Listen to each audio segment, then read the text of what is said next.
In the conflicts of mankind, universities have fought the battles of progress and enlightenment. Quick to pioneer each new uncharted frontier of the mind, they distill today the knowledge of tomorrow.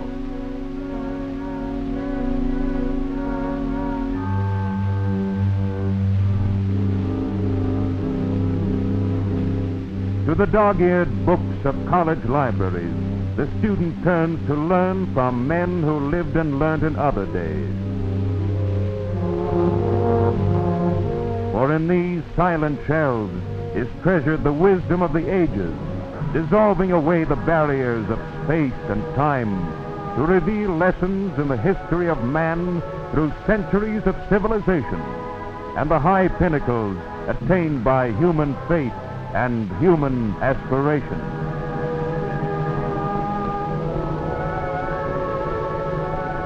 Universities cherish, too, the rich wisdom of living cultures different from our own, a key to common understanding between the peoples of the world.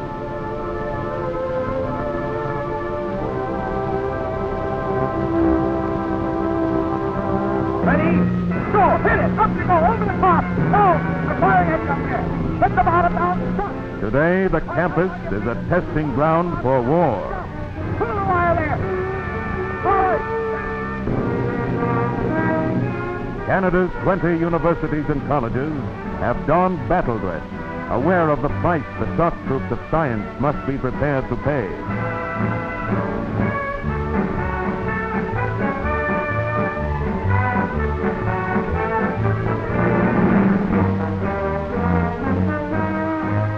Even in the time-honored pursuits of leisure hours, the undergraduate wears uniform.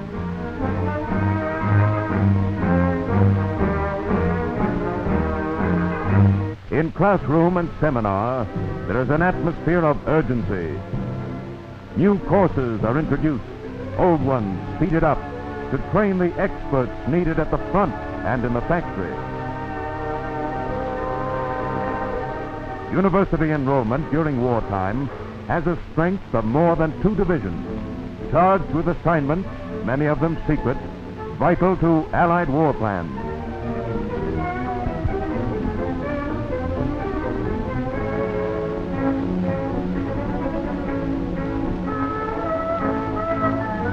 Look behind the scenes in any branch of the services, and you will find a team of college scientists.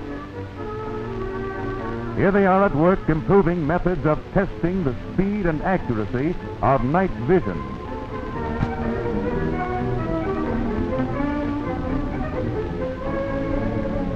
For the fate of an action may depend on the eyes of one sailor.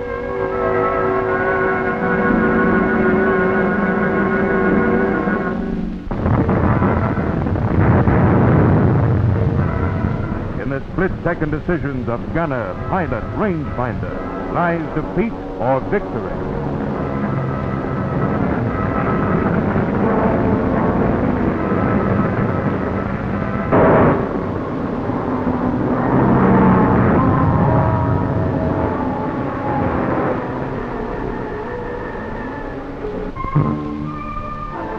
But in victory there are casualties, and the challenge of cutting losses among the wounded has been accepted by the soldier scientists of medicine.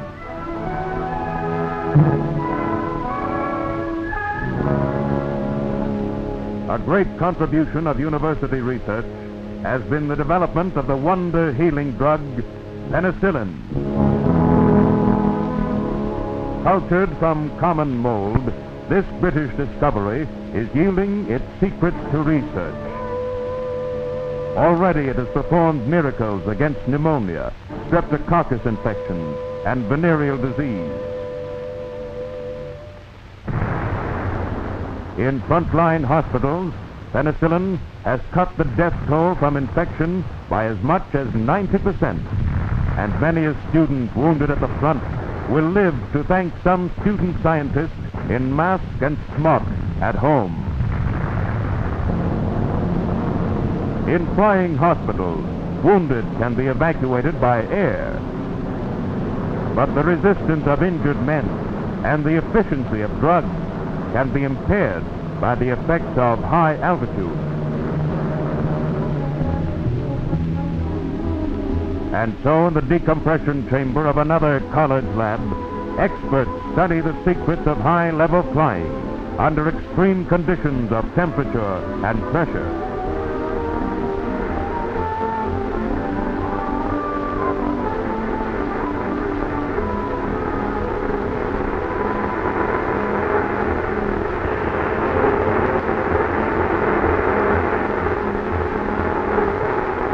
Thus, the universities are ingeniously meeting and conquering the problems of the war front.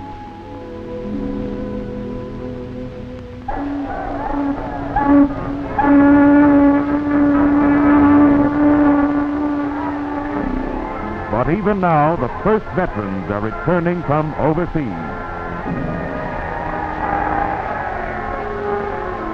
They are coming home, home to wives and families, and a future. For this land they look to so eagerly needs the kind of strength that has been tested and tried in battle.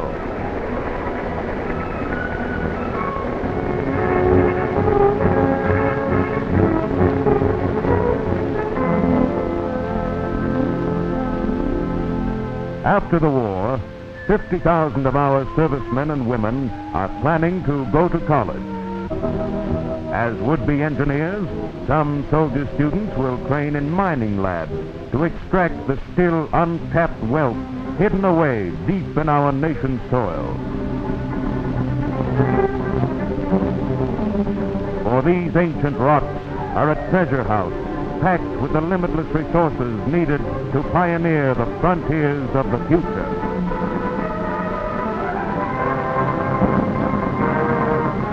With forward-looking economists, they will study the complex patterns of modern industrial development. For in the ordered calm of college research, they will work out means by which the war-born miracles of electrical power can be made to serve the needs of full employment in a world at peace.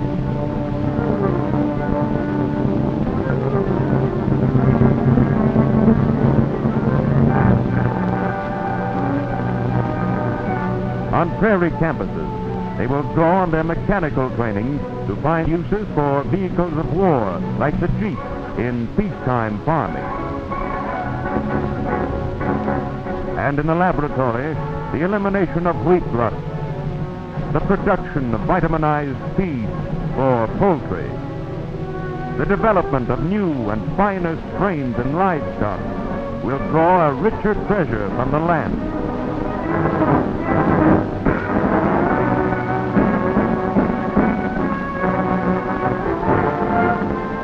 The aid of inventions like the electron microscope, which sees 10,000 times deeper than the human eye, students will explore the inmost secrets of matter.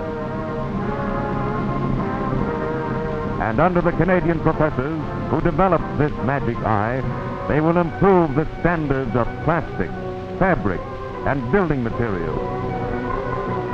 Such new improvements will aid the housing schemes of their fellow sociologists and architects to render healthier and happier the cities of the future.